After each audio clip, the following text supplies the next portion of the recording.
Estamos começando mais um diálogo cultural. Eu estou aqui com o Rafael de Abreu. Ele é psicólogo com uma década de experiência. É um dos grandes nomes da psicologia tomista no Brasil, sendo responsável pela formação de mais de uma centena de alunos em sua especialização em psicologia tomista e presidente do Instituto de Psicologia Tomista. Bom, para a gente começar, eu tenho uma pergunta, Rafael, que eu tirei desse livro aqui, Correntes da Psicologia Contemporânea, do Martin Echavarria.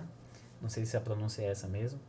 Mas, enfim, tem uma pergunta aqui que me chamou a atenção, que é: o que é que um frade medieval poderá ensinar aos psicólogos de hoje, depois dos avanços da ciência dos últimos séculos, né, inclusive nos últimos anos? Essa é uma pergunta que traz aquela pegada de, às vezes, ter um preconceito com filósofos do passado, enfim. Mas o que é que você me diz aí? Uhum. Então, é, a gente poderia falar assim, que um frade está no meio dessa galera 700 anos depois, né? Mas a gente poderia falar assim, por que uma verdade não estaria? Ou seja, quando a gente fala em Santo Tomás, a gente fala de um homem que buscou a verdade, de modo sincero, de modo humilde, né? Sem ali torcer para o próprio time, sabe? Esse tipo de coisa. Ele tinha um profundo amor por aquilo. E quando a gente pensa em Santo Tomás, primeiro que ele tem uma influência também agora. Ou seja, muitos dos pensamentos que podem até levar para caminhos errados, mas eles podem ou partir do que Santo Tomás definiu, ou eles podem partir do momento que eles negam Santo Tomás. Ou seja, então Santo Tomás se torna um meio eixo de um pensamento onde um autor se aproxima ou se afasta. A busca que eu falei que Santo Tomás tem pela verdade faz a gente refletir e perceber que uma verdade não envelhece. Então, quando Santo Tomás escreveu tudo o que escreveu, e quando ele coloca ali coisas verdadeiras, aquela coisa verdadeira serve para o homem da época dele, né, em 1200 e alguma coisa, serve para um homem 1000 anos antes dele, né, um homem na Grécia ali um pouquinho mais, e serve para o homem de hoje. Então, buscar Santo Tomás não é um capricho, mas é uma necessidade para os nossos tempos, que carece de sanidade, né? De uma sanidade filosófica, de uma sanidade antropológica e, pensando aqui na minha área mais especificamente, de uma sanidade psicológica. Então, não é que ele tem pouca coisa a contribuir, ele tem muita coisa a contribuir. Por isso que o Echevarria, né, que a gente pode colocar aqui como o maior psicólogo tomista da atualidade, ele fala em outro livro dele, né, A Praxis da Psicologia e seus níveis psicológicos segundo Santo Tomás, citando, né, o Erich Fromm, que o próprio Erich Fromm, que nem era católico, que não tinha uma vida com a religião, que os ensinamentos de Santo Tomás eram melhores do que e mais psicológicos do que a maioria dos manuais da época dele. Então, aquele sujeito que se debruçou com honestidade, ele chegou em Santo Tomás, né? Eu acho que eu concordo com aquela frase que todos os caminhos levam a Roma. E acho que nesse caminho que leva a Roma, em algum momento tem uma parada em Santo Tomás.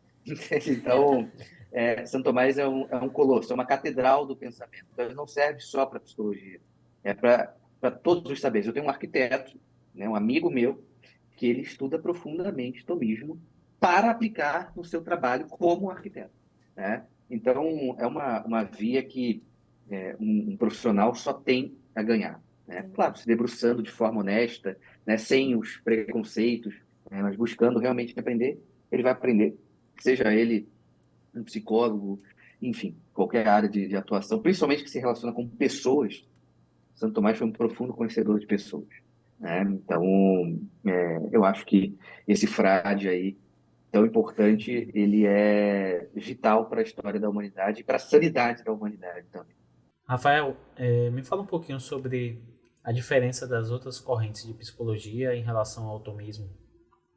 Se nós começamos a história da psicologia com uma certa escassez, ou seja, pessimista. Aí os caras entram lá no humanista. Só que a humanista, ela também não é a resposta. Porque ela exagera lá para outra ponta. Ou seja, o homem é um Deus, né? O Felipe trouxe aqui a ideia do Echevarria nesse livro, não sei se o Felipe já passou, mas leia a parte do Carl Rogers, do Echevarria. Tem uma citação direta do Carl Rogers, que ele está falando sobre relacionamento, e o Carl Rogers não está vivo em 2022, 2023, para falar sobre isso, mas é uma frase que encaixaria perfeitamente, porque ele está falando sobre relacionamento, né? Não ser uma coisa fechada. E ele fala, olha, a gente tem que acabar com esse termo chamado pecado, crime. Eu falei, meu Deus, ninguém prendeu o Rogers quando ele falou um negócio desse, porque só que assim, quando a gente ouve na faculdade, a gente fala, meu Deus, estamos aqui um grande humanista, que coisa maravilhosa, ele olha o ser humano de uma forma completa. E não é completo, porque ele exagera lá na outra ponta. Tem um livro, deixa eu ver onde ele está, aqui, ó, eu vou pegar para mostrar, serve até como dica, um livro que é de um psicólogo americano chamado Paul Vitz, chamado A Psicologia como Religião. Né? Não é a psicologia da religião, mas é a psicologia como religião. E não tem nada a ver com Santo Tomás. Sim. É justamente como essas pessoas transformam essa psicologia contemporânea. Inclusive aqui é bem voltado para a área do humanista mesmo, né? Dois humanistas, fazendo uma crítica à psicologia humanista. Então, olha como parece que os próprios, aí não é de se estranhar, os próprios autores, criadores, eles também estavam perdidos.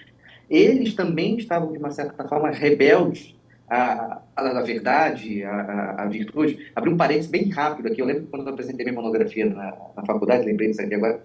Para mim, o ponto auge da minha faculdade é esse momento.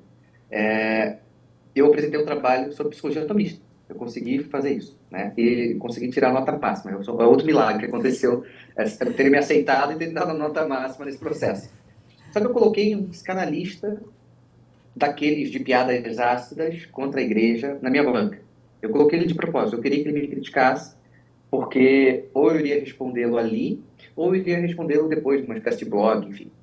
Isso lá em 2014. Inclusive, esse professor, ele deu uma opinião espetacular, para não dizer o contrário, falando que a culpa da pedofilia era o celibato, dentro de uma aula chamada Psicanálise e Cultura. Você vê o nível da coisa, né? Aí, chegou a hora desse professor dar a opinião dele, dar o parecer dele lá na banca. Aí ele falou o seguinte: Rafael, isso que você está falando, metafísica, verdade, virtude, bem, a psicologia é o que é hoje. E ele não falou o que a psicologia era hoje, ele só falou a psicologia é o que é hoje, porque se afastou de tudo isso que você está falando. Se existe um ponto que valeu a pena ficar na faculdade, foi ele falar essa frase para mim. Porque ele assumiu para mim que a psicologia moderna se afasta dessas ideias. E a gente pode pensar o seguinte: a psicologia moderna só consegue se estruturar na medida que ela se afasta. Porque, por exemplo, a psicologia moderna é, em algum grau, extremamente relativista. A gente pode dizer que ela é 99% relativista. E não é só uma abordagem, é todas elas, em algum grau. Ou pelo menos a maioria. E Você vai vendo o quanto que isso é um efeito, né? Tem a base experimental também, né? Que aí, inclusive com o behaviorismo, acaba pegando uma visão de homem bem menor, né? Em relação a Tomás de Aquino, por exemplo. Tomás de Aquino propõe o domínio de si através das virtudes. O homem que se autogoverna. E o behaviorismo acaba gerando um homem como um animal, como uma besta, né? Exatamente. E aí está o ponto, né? Porque talvez o behaviorismo acho que o fato de eu fazer isso aqui e um macaco também fazer isso aqui nos fazem pessoas, não pessoas, mas nos fazem iguais, né? O problema é que o homem, isso aqui não é um ato exclusivo do homem. Santo Tomás fala isso aqui não é um ato exclusivo do homem. Isso aqui, um animal, qualquer animal, ou pelo menos a maioria dos animais consegue coçar a cabeça. Não todos, mas a maioria consegue. Aí você vai falar, tá, mas o que é propriamente do homem? Talvez seja isso que essa psicologia abandonou. Sim. O que você falou aí agora, que o seu professor mencionou, né? É o que eu até pontuei aqui para falar contigo. Que eu não sei se todas, mas, por exemplo, quando eu estudava, era orientado que você se despisse de tudo quando fosse para o set terapêutico. Ou seja, você não pode ter religião, você não pode ter raça, você não pode ter nada. Você tem que conversar como se fosse uma pessoa neutra com aquela pessoa. Certo? Quase uma parede. Vale. Não, eu falei que é quase uma parede, né? Você tem que ficar tão, né? Você tem que ficar ali só escutando, para depois saber, você ir formular o que você vai dizer para aquele paciente. Mas isso, você perde sua identidade. Você não está ali na busca do que é verdadeiramente, né? Do que é verdade, e nem no sentido propriamente dito da vida. Você não vai saber o que você vai falar para aquele paciente. Se você não tem base nenhuma, se você é despido de tudo, você não tem nada. E aí você ficou como? Perdido, só baseado na ciência? Mas a ciência é falha também. E aí, como é que fica a situação? O que você Falha ilimitada ali, né?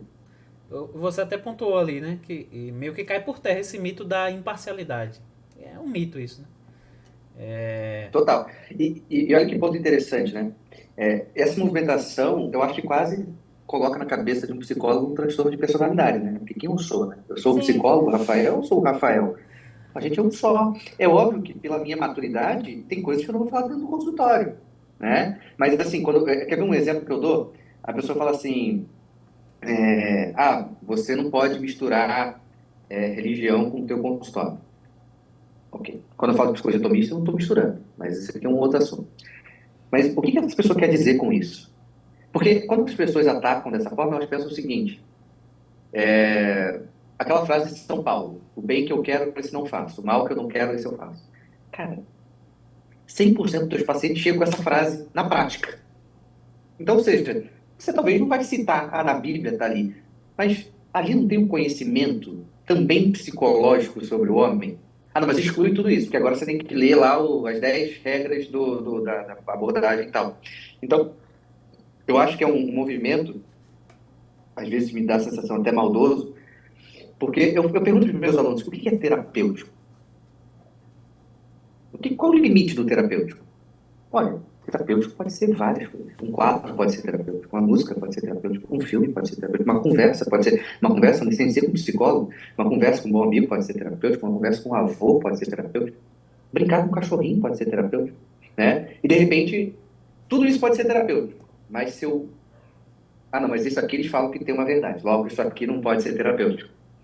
Tipo, calma aí, né? E isso a gente vai vendo o quanto que não acho que seja todos, tá? Mas parece que isso nasce quase de um mau caratismo, entende? No final das contas, assim, eu quero destruir uma coisa específica, né? É igual, por exemplo, às vezes pessoas me acusam assim, você está fazendo psicologia religiosa por conta de Santo Tomás. Eu falo, se o que você está falando é verdade, então você tem que cancelar a Gestalt, porque o Fitzgerald misturou dentro da Gestalt a religião oriental. Então você tem que cancelar o existencialismo sartreano, porque estaria levando todo mundo para o ateísmo, né? Então você tem que cancelar, sei lá, o Franco também, que o Franco é um judeu. Você tem que cancelar todo mundo, porque todo mundo tem a história, pô. Entende? Isso faz parte das pessoas, né? sim. Então, óbvio, É a o que, psicologia, o momento terapêutico não é para você converter alguém, pensando numa conversão de religião, né? Mas o eu inteiro, o eu da minha história, né? Que eu nasci em tal ano, né? Tenho essas e essas experiências. Inclusive, quando a gente pensa em literatura, o Olavo falava bastante dessa dinâmica da literatura, inclusive, né? Esquece tudo isso. Você está lendo literatura para quê, então? Para você conversar na roda dos amigos e mostrar o quanto culturalmente você vai pegar aquilo ali, porque te mostra outras vidas humanas que, de repente, você não vai encontrar e você já vai ter uma experiência através dessas leituras. De repente, a formação do psicólogo que poderia ser riquíssima. Inclusive, um psicólogo deveria ser quase que sinônimo, pelo menos na minha cabeça, meio de filósofo, entende? Mas hoje, assim, quando você passa pela faculdade, você sabe que não é, que as pessoas saem odiando, né, filosofia. Mas, porque deveria ser algo comum. Filosofia, literatura, deveria ser comum para eles. E outra coisa, às vezes, os grandes da psicologia moderna, sei lá, um Freud, por exemplo, ele pode ser foi extremamente um cara assíduo na literatura, mas de repente os psicanalistas não são. Então eles mesmo desobedecem também, né, os mestres, enfim, fica tudo uma confusão. E quem sofre é o fulano, é o o, João, de 40 anos, que procura ajuda. Você é totalmente confuso do set terapêutico, não sabe nem o que vai fazer, fica refletindo Claro. durante vários dias e acaba fazendo comportamentos totalmente inadequados. Porque foi sugerido que ele pensasse nessa via de pensamento para ver se iria dar certo para ele, né? Mas quem sabe que a linha não é nada adequada para o que o rapaz está passando. no final das contas, tudo começa com o conhece-te a ti mesmo, né? De você Exatamente. passar a desenvolver sua própria autoconsciência, né? Ter consciência até do que o Olavo fala ali em relação à origem das suas ideias, as ideias que você tem, de onde é que veio, da família, da escola, dos seus amiguinhos, e por aí vai, para você ter essa compreensão e desenvolver essa autoconsciência. É a base também para a filosofia moral, para você começar a pesar melhor suas escolhas de vida, né? Do que é o certo, do que é Sim. errado, das consequências. Se a gente pudesse pensar no autoconhecimento dentro da psicologia tomista, ela pegaria perfeitamente aquela frase de Santo Agostinho, para você se aceitar, né, se conhecer, se aceitar e superar, né? Entende? Então, ou seja, não é uma psicologia que se acomoda na vida do paciente, entende? Porque tem muita gente assim, ah, o que que é bom para você? É bom para você isso? Ah, então tá bom, então pode ficar, né? Não, a psicologia tomista, ela parte do princípio de que esse paciente precisa melhorar, né? Eu até, dentro dos 5 objetivos da psicologia tomista, pensando numa clínica, o primeiro seria uma espécie de psicorreeducação, coisa que a TCC tem, a TCC usa psicoeducação, né? Sim. Que pode ter suas semelhanças. Mas ela parte do ponto de que o seu paciente foi mal educado, culturalmente, né, na família, escola, enfim, ele foi em algum lugar. E assim, eu nasci nos anos 90, nasci em 90, para ser bem específico. Todo mundo que nasceu nos anos 90, todo mundo em algum grau, por exemplo, foi feminista, né? Seja homem ou mulher, né? Entende? Já respirava aquilo, nem sabia o que era, mas era, fazia na prática. Então, isso gera uma má educação, né? Também. Claro, não quer dizer que o homem seja determinado somente pelo meio, mas que esse meio, em algum grau, influencia. E a Zelmira Silma também, que eu citei agora há pouco, ela fala uma outra frase muito boa também, que ela fala que o paciente chega no teu consultório procurando uma coisa, a verdade. E é isso. Doutor, como é que eu faço para me livrar desse negócio? Sim. Doutor, minha família não está bem, né? Meu trabalho não está bom, etc, etc, etc. Entende? E quando um psicólogo chega e fala assim, não quer dizer que tua família está ruim, é só porque eles não te entendem. Aí você inverte. Ou seja, o sujeito vem com alguma busca da verdade e você fala assim, não, mata essa busca pela verdade. Não é isso que interessa, né? É assim mesmo que você é em ponto final, né? Sim. Então, olha como até hoje mas assim, para mim a busca de um psicólogo, de uma terapia, é um negócio extremamente, né, perigoso, porque cair numa mão errada, Aham. né, é complexo. Né? Eu tenho pacientes que estão comigo, eu acredito que eu tenho o quê? 8 anos, graduada, tem 6 anos comigo e falam que passaram por um monte de psicólogos, um monte que deram sugestões erradas, orientações erradas, que caía em comportamentos repetitivos, que tá, que começava a degradar a própria vida e que fala justamente disso, que fala, né, na sequência, né, de você orientar para uma coisa ruim. Ele tá ali buscando algo que ele precisa de uma orientação, de uma busca de verdade, e acaba falando, você tem que ser assim, você nasceu assim, você tem que ser assim, e a pessoa que você tá é tóxica. Porque agora é moda, né? Uhum. Tudo é tóxico. Também. A família é tóxica, o É, namorado é tóxico, todo mundo é tóxico. E você não é tóxico, Menos você ele. é santo. Ele não. Você é santo, você é cheio de qualidade, você não tem defeito, você não tem pecado, você não tem nada. Sim. É só os outros que é. E aí, você não Uhum. projeta nada pra ninguém, você não faz nada. Então, você continua do jeito que você é aí e tá tudo bem. Vamos tratar os outros. Se afaste dos outros, esqueça os outros, releve os outros e você continua do jeito que você tá. E isso causa um tamanho estrago que é surreal. E chega pra um psicólogo, por exemplo, tipo, vou botar eu e você, mas não é que a gente é superior a ninguém não, tá? Chega Uhum. pra mim, pra você, e a gente se depara assim, poxa, o que vou fazer? Que é tanta coisa que a gente não consegue nem mensurar por onde começa.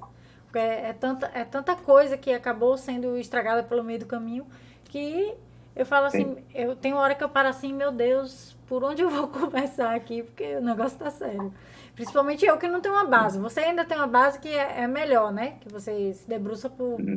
pela tomista. Eu não tenho Uhum.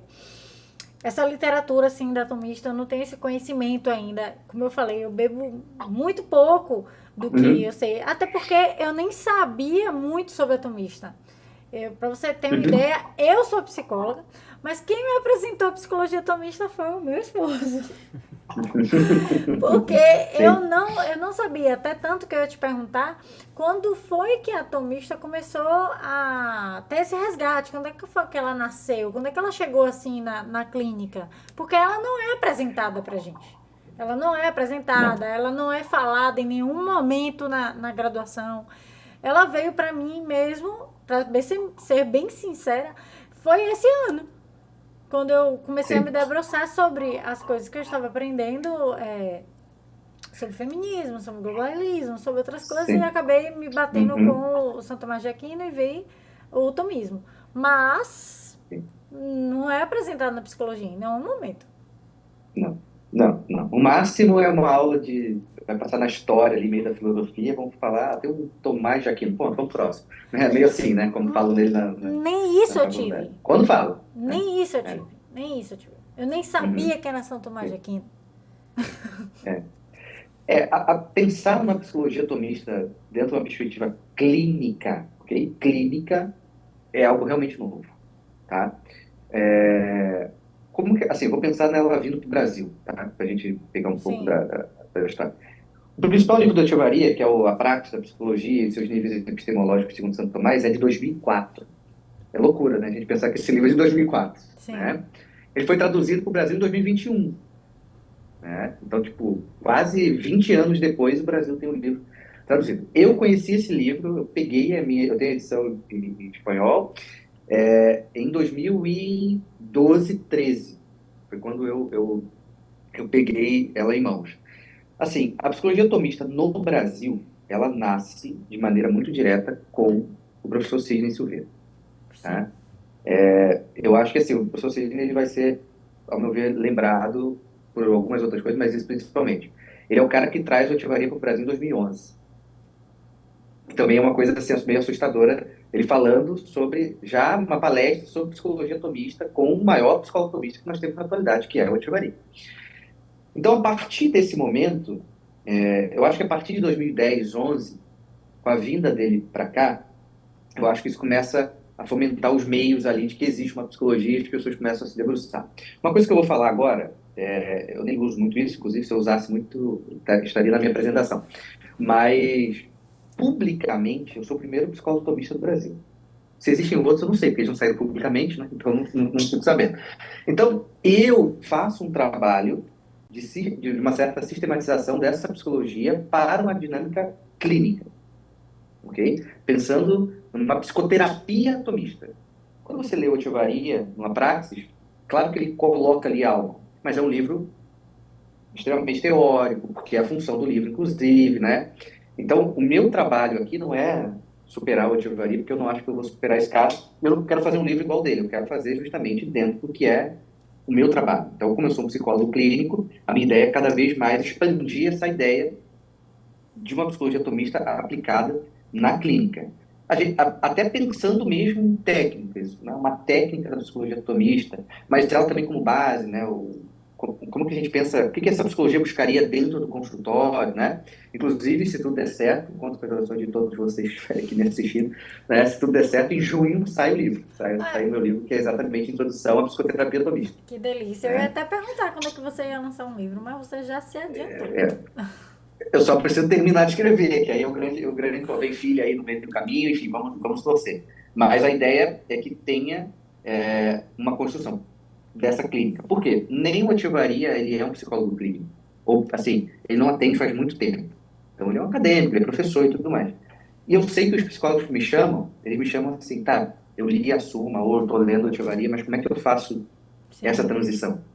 Como é que eu puxo isso, como eu falei agora há pouco, né, para o João que me procura e está com um problema ali na família, né? Então, eu vejo esse movimento pensando numa clínica algo muito recente, posso até dizer meio que no mundo, pensando em psicologia clínica, ok?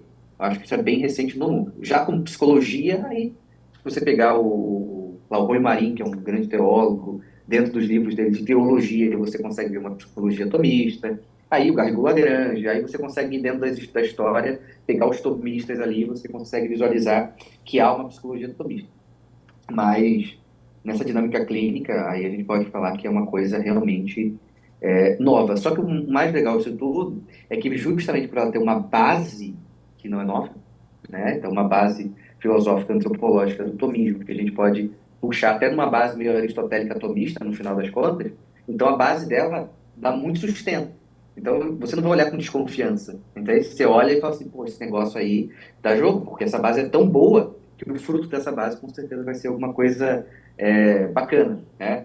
Então, acho que por isso que as pessoas se interessam muito, porque as pessoas vão entendendo essa base um pouquinho, tendo um pouco de acesso e falam, cara, se alguém jogar isso com uma perspectiva clínica, Vai ser excelente. Só o olhar mais amplo já muda a nossa perspectiva clínica. Isso é nenhuma dúvida. Mas, resumindo a ópera, acho que o Sidney, acho não, para mim o Sidney é o cara que traz essa psicologia atomista até hoje. Se temos aqui tradução do Centro Dom Bosco, né, dos 2 livros do Echevarria, isso é porque o Echevarria autorizou o Sidney a fazer esse movimento. Então, ele é muito amigo do Sidney, tem uma relação muito próxima. Então é muito bom. Se a gente parar para pensar, aí vem os mistérios do Brasil, né? O Brasil pode ser o problema que for, mas tem alguns mistérios que acontecem no Brasil que é uma coisa inacreditável, né? Tipo, aborto é aprovado em tudo quanto é lugar, no Brasil não é. Ideologia de gênero é aprovado em tudo quanto é lugar, no Brasil não é. Só existe tradução para o português desse livro, né? Não existe nenhum, é só espanhol ou português. E a edição em português, eu até brinco que eu falo que é melhor que a original, porque tem notas do Sidney também. Então, além de todas as milhões de notas da Echevarria, tem as notas do Sidney. Então, Vou falar que nem um o senso Brasil tá bom comum. demais. É porque Deus é brasileiro. Só pode ser, deve ser isso, deve ser isso. Ô Rafael, então os alunos que tu forma dessa especialização da psicologia Uhum. atomista, qual é o foco então da especialização? Você entra nessa parte clínica de ver como pode me ajudar no diagnóstico, em planejar um tratamento, ou é outro foco Sim. total? A especialização, hoje eu tenho, eu vou falar de 3 frentes de trabalho que eu tenho, que também eu costumo falar que é meio milagrosa a coisa. O primeiro é a especialização, que é um curso livre, tá? É um curso livre que se chama Especialização em Psicologia Atomista, que estamos agora na última turma, que é a 4ª. Nessa especialização é como se fosse uma primeira experiência em psicologia atomista. Então, a gente divide em módulos, são 5 módulos, e esses módulos vão variar desde o processo do olhar da psicologia atomista para o desenvolvimento do profissional, então tem um módulo específico para isso. Tem um módulo também que é a ausência dessa base, o fruto da ausência dessa base, né? Ou seja, a psicologia sentimentalista, a psicologia relativista, etc. Nós temos o efeito dessa base, né? Da base da psicologia atomista pensando em clínica. Então, por exemplo, a misericórdia dentro do consultório, uma coisa que eu até brinco com ele, falo assim, para com esse negócio de empatia, né? O psicólogo tem que ter empatia. Só que tem misericórdia, pô. Isso que é uma palavra muito mais bonita, muito mais forte, né? Muito mais histórica, né? Fala assim, Deus teve empatia comigo. Não, tem que ter misericórdia comigo, né? As pessoas, né? Isso é muito mais forte, mais Vou profundo, aderir. né? Oi? Vou aderir. Não, misericórdia. Pô. Pegar Santo Agostinho falando de misericórdia era compaixão pela miséria alheia. Cara, isso é perfeitamente uma palavra que cabe, assim, é a mão e a luva, pensando em psicologia e misericórdia. Então, tem essa pegada prática também. Então, a especialização ela vai caminhando entre uma formação do profissional, a ausência da base, a presença da base e esses efeitos práticos. Dentro da especialização, tem também aulas que eu costumo falar que é aulas extras, com esses professores. Então, a Echevarria dá uma aula lá dentro, o Andereggen, que é o mestre da Echevarria, dá uma aula lá dentro, o Pacheco, que é um psicólogo, dá uma aula lá dentro, o Sidney Silveira dá uma aula lá dentro. Então, a gente tem nomes internacionais também, além do Echevarria e do Andereggen, mas Elmira também dá dentro da especialização, e também a gente tem estudo de caso. Aqui é a primeira frente de todas, né? Vou na ordem. No dia 15 de outubro do ano passado, eu abri o Instituto de Psicologia Atomista. Então, os alunos que terminaram a especialização, eles podem entrar no Instituto. O Instituto tem mais aulas. Então, por exemplo, no Instituto tem aula das virtudes do terapeuta, ou seja, uma sala voltada só para a gente trabalhar essas virtudes que um terapeuta deveria ter, inclusive a gente está na humildade. Tem a sala que é a psicoterapia das virtudes, então a gente vai falar das virtudes aplicadas dentro do contexto da psicoterapia. Temos psicologia atomista e família, né, já que a psicologia da faculdade adora falar sobre família, só que mal, né? Aqui a gente vai falar bem, né? Inclusive tem um livro da Mercedes Palé, que é uma psicóloga atomista, que o título é maravilhoso, que é A Família Educadora do Ser Humano. Né? Olha que um título simples que a gente entende bem e que se estivesse na boca da psicologia contemporânea seria a psicologia, família opressora do ser humano. Né? Seria quase um movimento oposto. E no Instituto tem essas aulas, e uma coisa muito legal que tem no Instituto é supervisão semanal. Então, semanalmente, né, uma vez por semana, a gente se encontra para fazer supervisão e a gente fez um esquema lá que a gente acompanha 30 sessões de cada paciente, de cada profissional que enviar o caso para a gente. Então, a gente tem esse acompanhamento bem dessa perspectiva prática, tá? E um grande feito que a gente conseguiu, que vem agora para julho e agosto, é a pós-graduação, certificação do MEC em psicologia atomista. né? Poxa, Então teremos... que magnífico. É isso, isso aí realmente, quando eu falo que alguns milagres aparecem no meio do caminho, esse é um deles, né? A especialização já tem aprovação do MEC. É um curso livre de extensão que já tem aprovação. Mas após, aí sim, aí é um negócio muito maior. Esse curso, outro aí, pode ser feito por psicoterapeuta também? A especialização ela pode ser feita por psicoterapeuta, por exemplo, pessoas que estão na faculdade, porque como ela é uma primeira experiência, então você vai entender, entende? É uma dinâmica que vai dar para entender. Então, tem terapeutas, eu aprovei um hoje que segunda-feira começou a faculdade, né? Então, tem até algumas pessoas que estão querendo fazer uma transição, né? Eu sou advogado e quero me tornar terapeuta. A especialização não dá o certificado para você atender, não é isso, não tem essa função, porque 6 meses só não vai formar ninguém assim. Mas é um conteúdo que, obviamente, ajudaria um sujeito que quer se tornar terapeuta. Então, esse primeiro curso, ele é mais aberto mesmo, né?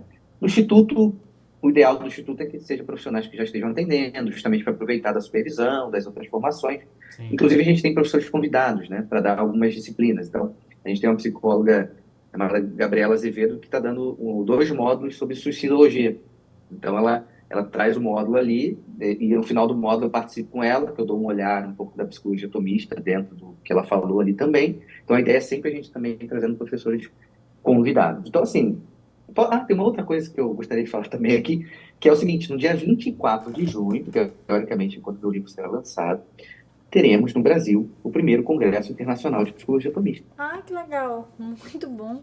em São Paulo. Eu Teremos já ia perguntar se você já respondeu. São Paulo. Etiovaria vem, Andereggen vem, Zelmira Sigman vem, Patrícia Schell vem. Ou seja, a gente vai trazer nomes importantes da psicologia atomista, de peso mesmo. Vamos ter também a presença do Ítalo. O Ítalo também vai dar uma palestra lá no dia. Então, a gente realmente, graças a Deus, veio assim... A gente não veio para o combate, não, porque eu não estou brigando com ninguém, não quero brigar com ninguém. Eu só quero que as pessoas deem uma chance para conhecer a psicologia atomista. Sim, É isso que eu falo, a psicologia atomista é um grande convite. Aceite o convite, leia. Porque as pessoas... né? Mas isso aqui já leu o livro da Etiovaria? Não, mas já leu o livro da Etiovaria? Não li. Então eu cumpro para você, se você quiser. Mas leia com calma, que você vai ver que não é bobeira, não é um negócio sério. O Etiovaria é um autor seríssimo. E aí, se tudo der certo, nesse congresso, teremos também o lançamento do livro, né? Que aí eu não posso garantir que o livro vai estar lá, mas esses convidados estarão. Depois eu vou lhe perguntar com mais detalhes. Sim. E eu ia te perguntar em relação ao mal do século, por exemplo, depressão, ansiedade, se vocês já fizeram esse tipo de reflexão em relação ao tomismo, à psicologia tomista, como ela atinge Sim. isso daí. Se a gente pensar essas duas dinâmicas, quando a gente pensa em depressão e ansiedade, a gente pode colocá-las meio como, né, faces de uma mesma moeda, né? O mal do século, como resultado, é uma profunda angústia diante da vida, né? Ou seja, esses sujeitos são angustiados diante da vida. Eles não sabem o que é a vida, inclusive, né? Eles não sabem o que fazer da vida. E a gente está pensando também numa dinâmica maior, até de uma sociedade que não sabe o que fazer com a vida. Então, a gente pega aí 100 anos, ou vamos pegar o tempo da psicologia, né? Nós temos 60 anos, onde há uma movimentação, não que não existia, talvez antes, pessoas que poderiam ser depressivas ou ansiosas, tudo bem. Mas quando começa a tirar do homem uma noção de finalidade, ou seja, eu existo para quê? Né? Ou seja, tira a noção de finalidade e tira o peso dos valores, o bem é um negocinho, é relativo e tudo mais, você vai matar esse homem sem ele morrer, porque ele vai perdendo o referencial das coisas. Só que olha que ponto interessante, para a psicologia atomista, o homem tem uma inclinação natural para a verdade, para a beleza e para a bondade, né? Inclusive, o maior mentiroso da face da Terra não gosta que mintam para ele, ou seja, até ele gostaria da verdade, em certo aspecto, né? Então, esse sujeito, ele continua sendo atraído por isso, por mais desordenado que ele seja. Mas o que ele faz quando ele está desordenado? Ele coloca uma finalidade falsa, ou seja, o desejo de preenchimento dele, coisa que, inclusive, Santo Agostinho já falava lá no Confissões, né? Ele coloca em algo que não vai preencher. Então, o mal a gente usa o termo, né, o mal do século ser depressão e ansiedade. A depressão e a ansiedade é a ponta do iceberg desse mal do século. né? Ele é o que você vai ver no sujeito. Mas, no fundo, é um sujeito que não sabe a finalidade, não conhece a própria natureza, questiona a própria natureza, não se importa com a própria natureza e começa a colocar um monte de finalidade que ele começa a perseguir, como um cachorro atrás da bolinha, achando que isso vai satisfazer. Aí ele chega na bolinha, o que acontece? Não satisfaz. Aí ele procura uma outra bolinha. Aí ele vai lá, na outra bolinha. Vamos lá, bolinha do material, do dinheiro. Ele vai lá, pegou a bolinha do dinheiro, tem todo o dinheiro do mundo. Não. Calma aí, então vamos pegar aqui a bolinha do sexo, não deve ser isso. Aí, ou seja, ele começa a colocar finalidade que quando ele alcança, na verdade, ele não alcançou o que ele deveria alcançar. Então, isso vai fazendo com que ele vá se entristecendo mesmo diante da vida. Porque a vida vai perdendo o famoso sentido, né? Porque para Santo Tomás, o sentido da vida é felicidade. O homem nasceu para felicidade. Mas não qualquer felicidade. Inclusive, as pessoas, quando a gente pensa numa desordem, confundem felicidade com prazer.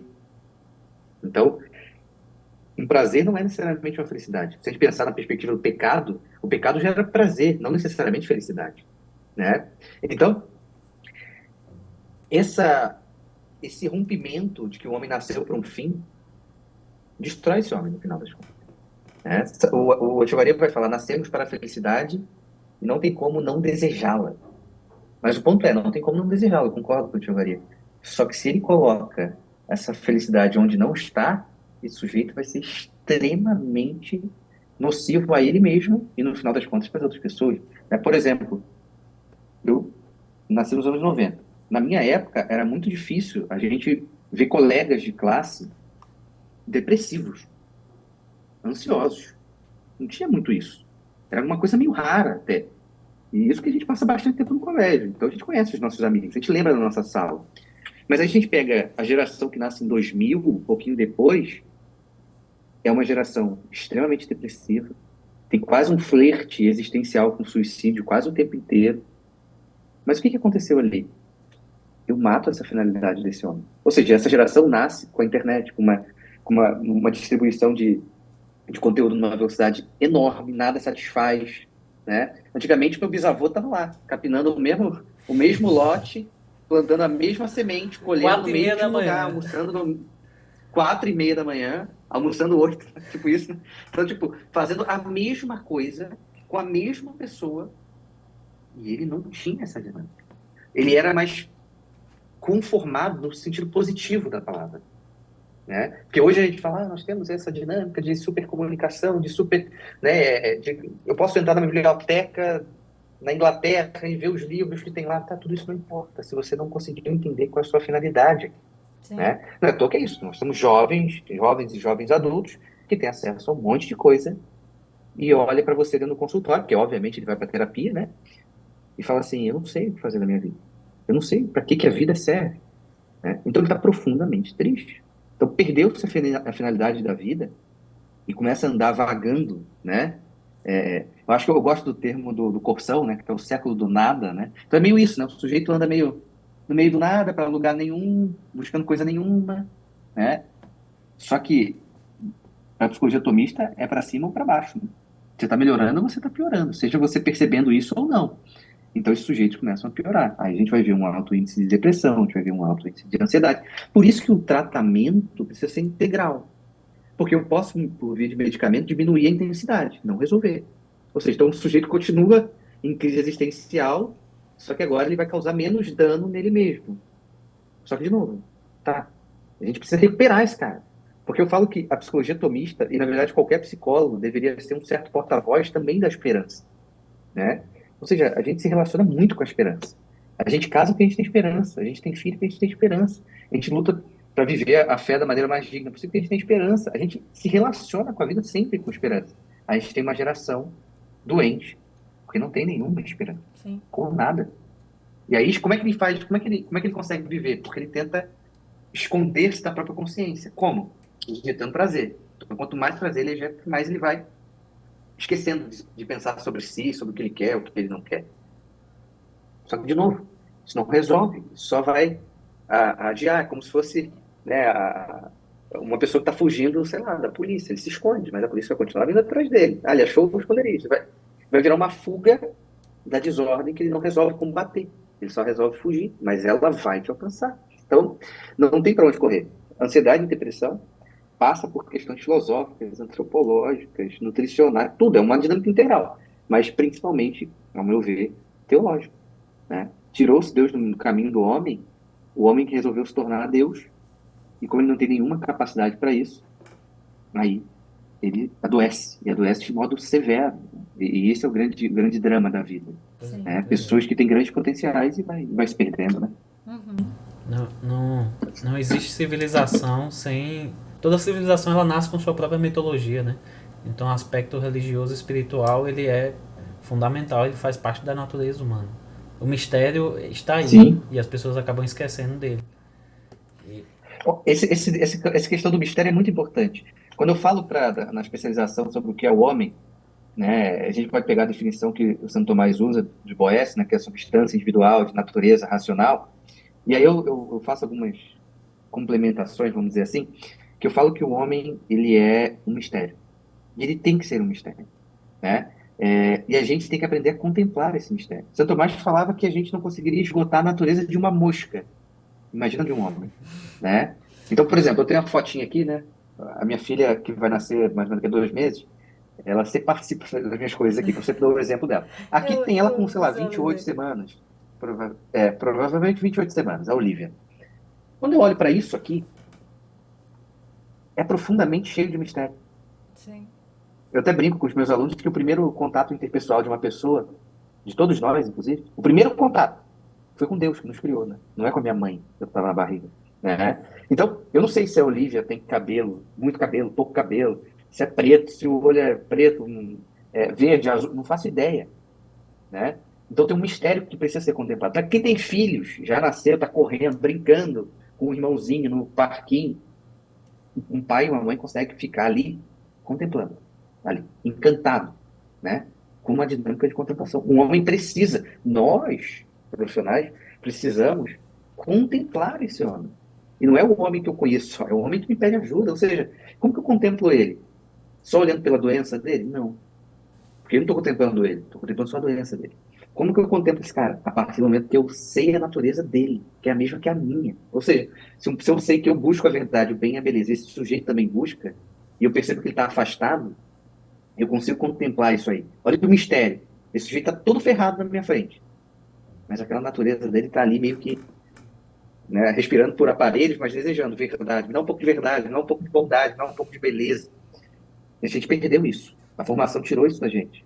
Uma perspectiva de contemplar coisas. Então, tudo bem, contemplar a natureza também não tem. E quando tem, é uma dinâmica meio.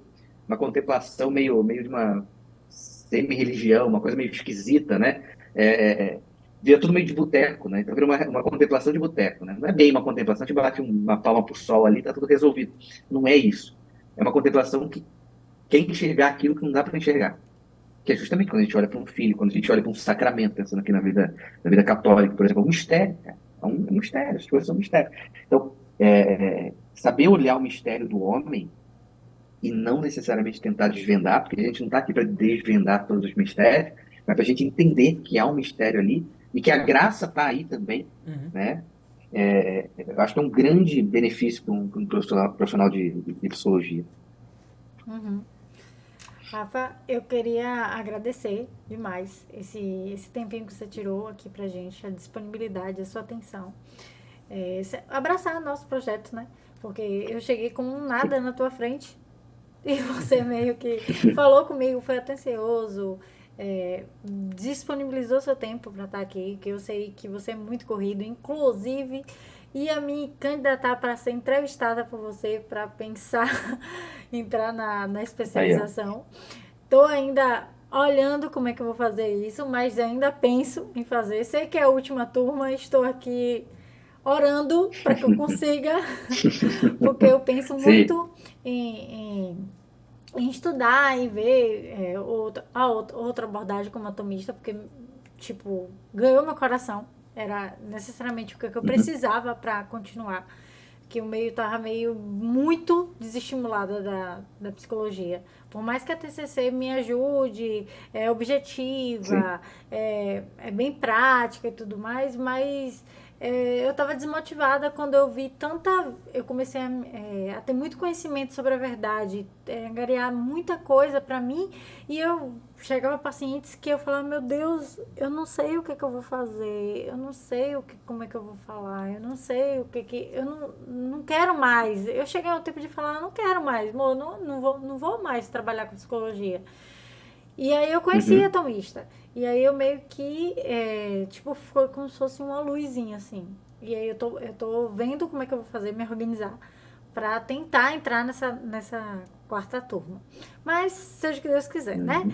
Então, eu quero lhe agradecer por estar esse momento, né? E eu quero que você fale onde é que a gente pode te encontrar, as coisas que você está fazendo. Faça seu merchan. Ó, vamos lá. O meu trabalho se concentra em dois lugares, né? Primeiro é o Instagram, né? Que é onde apareço lá, né? @psi.rafaeldeabreu. E também tem o site do Instituto, que é institutopsicologiatomista.com.br. No site do Instituto, a cada 15 dias sai um texto meu ou uma tradução de algum desses autores, seja Zelmira, ou o próprio Tivaria, enfim, de textos que não tem em português, então a gente faz a tradução. E uma outra coisa legal também é que no site tem um lugar para você agendar a consulta. E você faz o cadastro, depois você aperta nesse botão, e aí você tem acesso a todos os profissionais que estão no Instituto, né? Então a gente também começa a abrir essa rede de profissionais também para atender cada vez mais pessoas, né? Então são esses dois pontos aí. Obrigada, Rafa. Rafael, muito obrigado, velho, Ótimo. pelo bate-papo aí. Não, eu que agradeço. Viu?